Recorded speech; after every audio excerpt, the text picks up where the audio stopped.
Okay, here we go. I got more of my KIZER sail knives. But that's all right. I mean, they're cool knives, so no apologies. I'm just going to get into it. Let's see what's in this box. Because I took full advantage of that sale. I can tell you that right now. I think I bought enough of these to start a distributorship. I don't know. Obviously, I bought this at Mojave Outdoors, and it's got some additional hardware, a little backup spare stuff. Will the stickers fit in there? Yeah, let's do that. Okay. Well, let's get this bag off of here.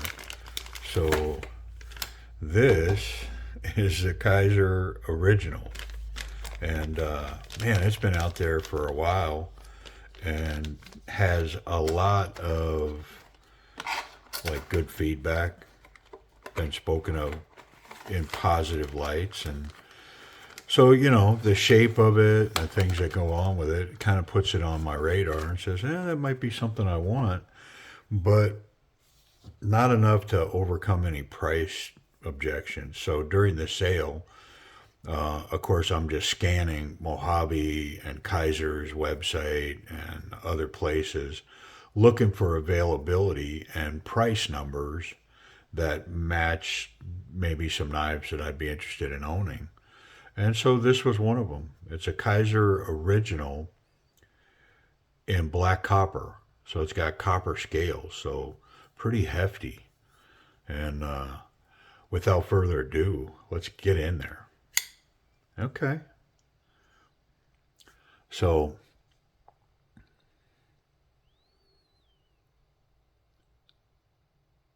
it's a Mojave special edition or collaboration, KIZER and Mojave. It's numbered 492 and it's in 154 cm. Let's check that button drop. A little bit of stick. Drop shut. It's the original in copper. I don't mind putting the badging on the spine like that. It doesn't hurt my feelings.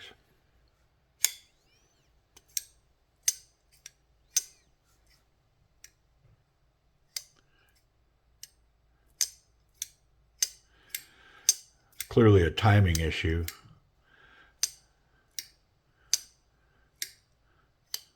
Get that button just right. So the thumb flick's working well. What about a spidey flick? Yeah, no worries whatsoever. The detent that's created with that button is perfect for both of these launches right here. The thumb or the spidey flick. Very nice. Fairly small knife, but ooh, is that super good in the hand. Hey, let's open it up. See if it needs to be cleaned up. We'll check it in thoroughly, and then we'll check it out. Does that have Loctite on it? Let's look. I think it does. I think there's a little bit of Loctite in there, so good for them. It's a T6 there,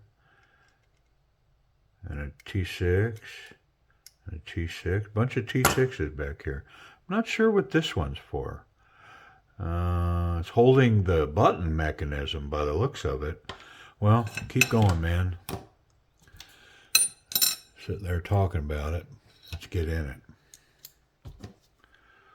Start undoing screws. I'm going to save that one till I get these apart, because it's definitely not holding the scales together.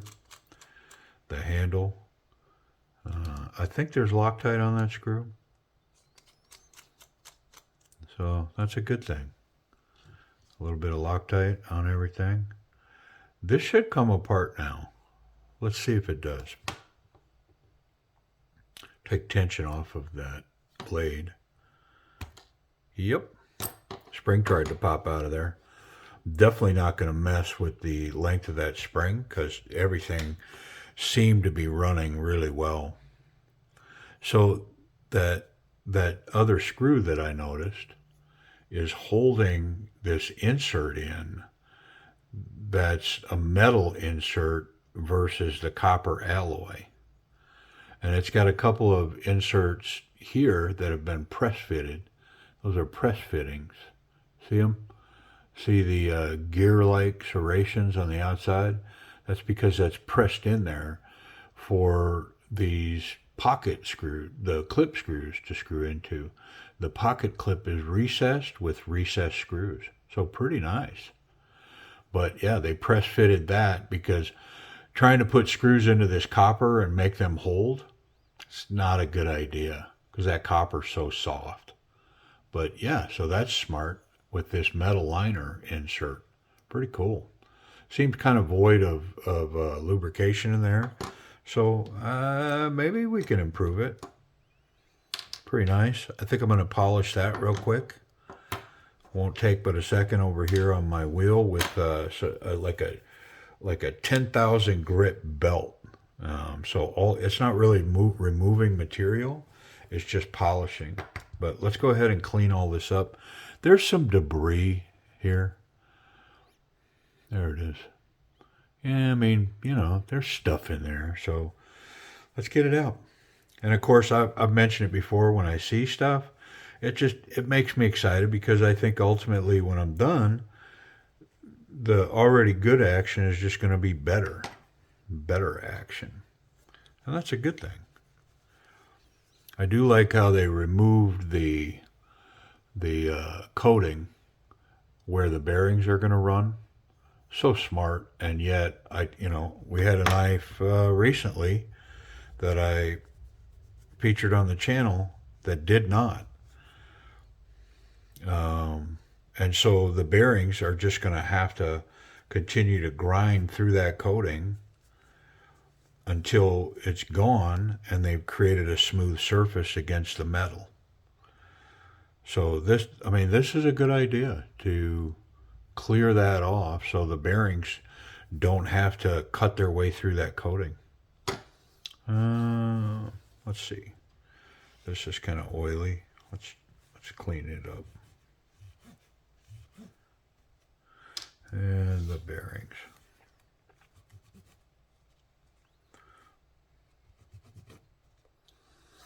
And I probably don't have to polish that button, but I mean, I've got it apart and it was kind of sticky, so I'm just going to do it. I mean, it doesn't take much. Let me see if I can just tilt my camera over here and so you can watch me do it. Because normally I take it off camera and then you don't get to watch. And, it's like, I'm pretty sure if that was me, I'd be like, well, what are you doing there, man? I want to watch. Give me a heads up so that I can, maybe I want to do that. All right, so there's that. Here's all I'm going to do.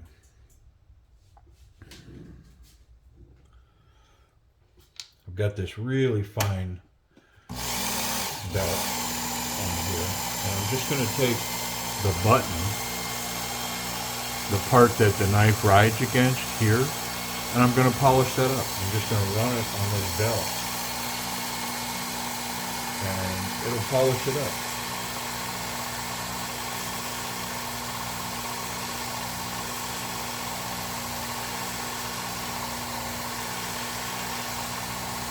So I'm using these fingers to turn it and these to just put a little down pressure on it.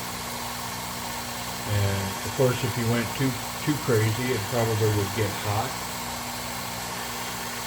But that's not really what I'm doing. I'm just putting enough pressure so that it'll polish that metal. And so if you look at it already, you can see around the edges it's polishing, which kind of makes you think that, the edges were a little high. So I'll probably just take a couple more passes and call it good. There's not rocket science to it, and I don't know that I'd take a really fine file or some other method to this. I'd be really cautious because the way that this functions with this belt spinning around allows it to stay circular. It doesn't create a flat spot because I'm spinning it into that belt. So yeah, that's that process. Let me get my camera resituated here. And so when I knock off burrs and stuff, that's kind of where I do that as well. That same fine grit belt is what I would use to run an edge if it's got a burr on it. Now, you probably saw this sitting there too, because I'll use this just as much as I'll use the other. Just a regular leather strap with some, I use a green, sometimes a white, but a green rouge. Yeah, so hopefully the camera will pick this up, but you can see on both sides now, both edges are just kind of polished. If nothing else, it knocked off that coating. So we'll see. It should assist with that lock stick. All right, let's put it back together.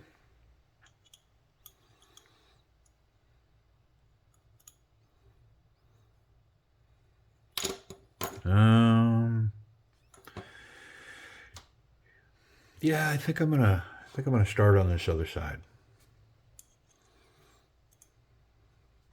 I'll just set that pin so it lines up properly. Put my button in. Can set my spring in. Set down a bearing. A little bit of the oily.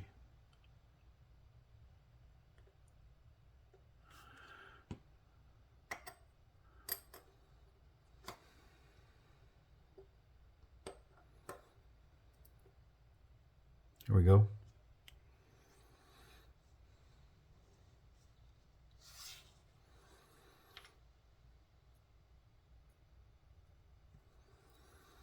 Almost there.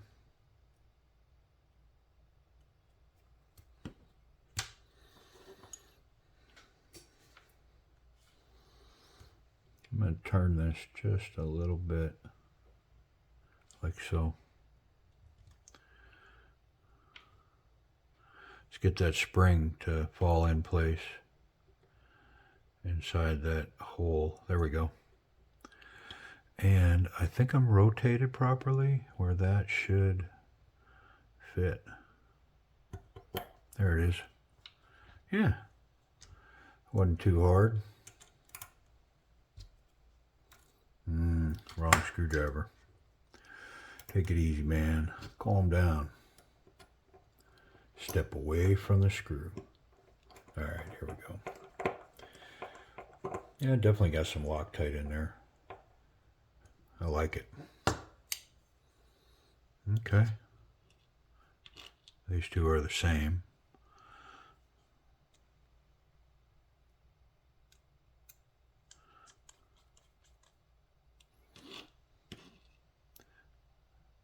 Not super magnetic.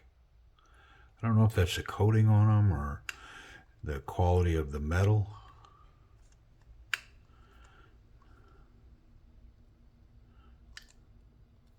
Let me back this off. That screw seems to be struggling slightly. Rather than force it, I'd rather take another run at it.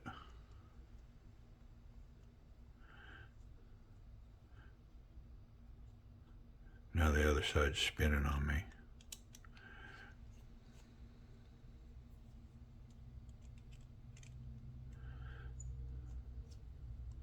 Let's see if I can hold it with my hand.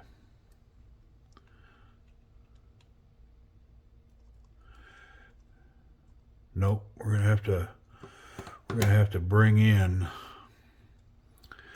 some help. Let's go with this help.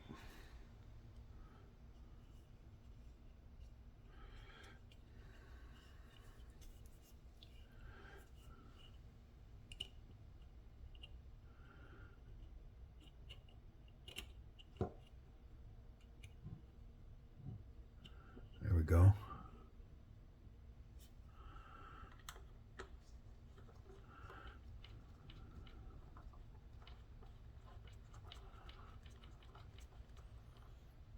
Okay.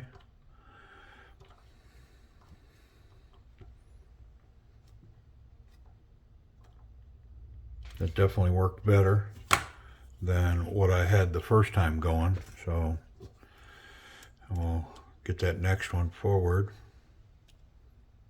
Nice. I'm going to check these real quick for tightness. Don't want to go too crazy because those have that insert into that copper. And then the pivot.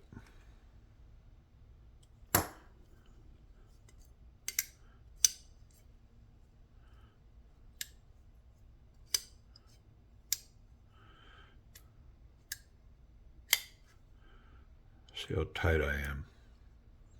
Everything's definitely tight. Let's see if I've got some room to back that pivot screw off a little bit.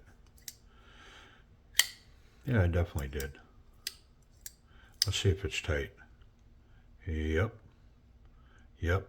So I haven't explained it in a while, but what I'm checking for blade movement back and forth, up and down, and I rock it, try to see if I can get any play in an axle like that. And so very tight. Yeah, nice. And it's so loose that it's definitely, now it makes you check the tightness because that thing runs now. So nice. All right, well, let's give it a wipe with a towel and we'll finish up with a couple of things.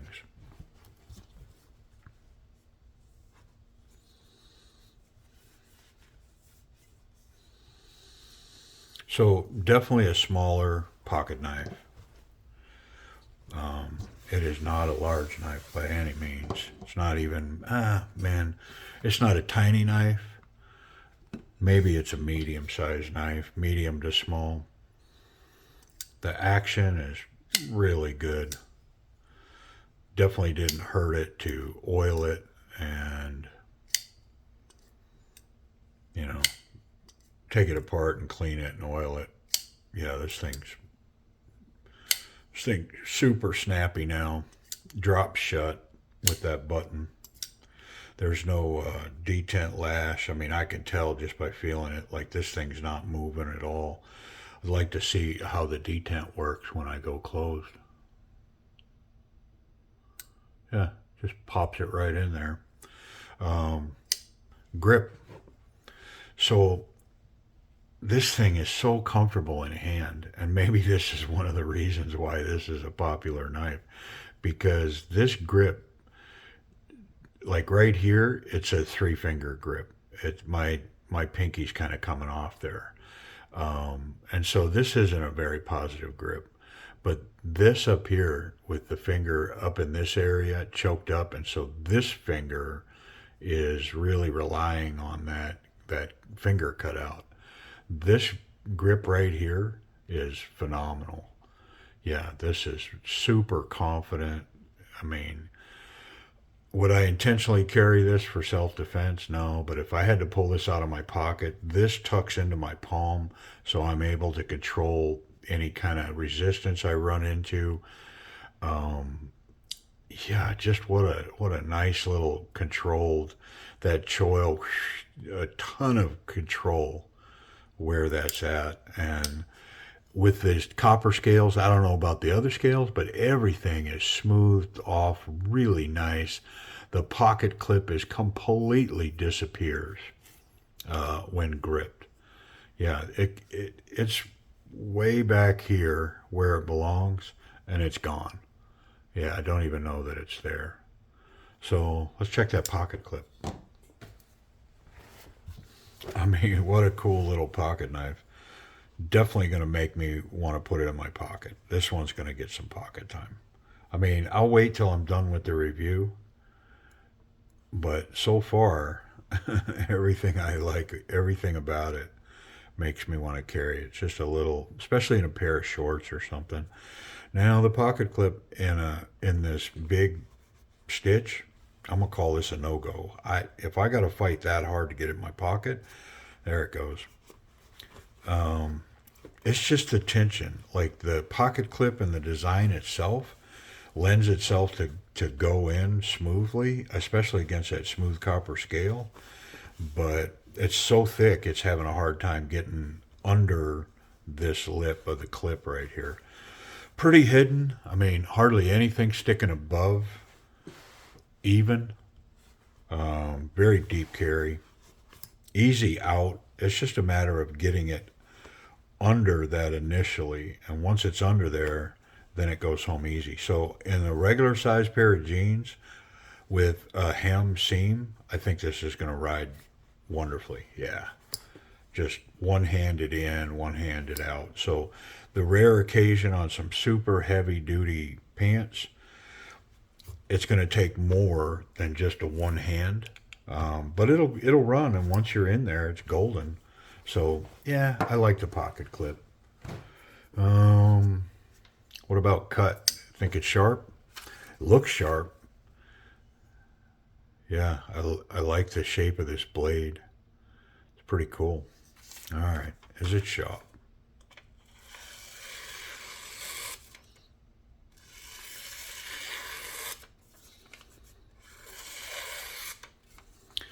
So I'm not even gonna, like, when they're that sharp, I'm not even gonna put commentary in. We'll just move on because that question's answered.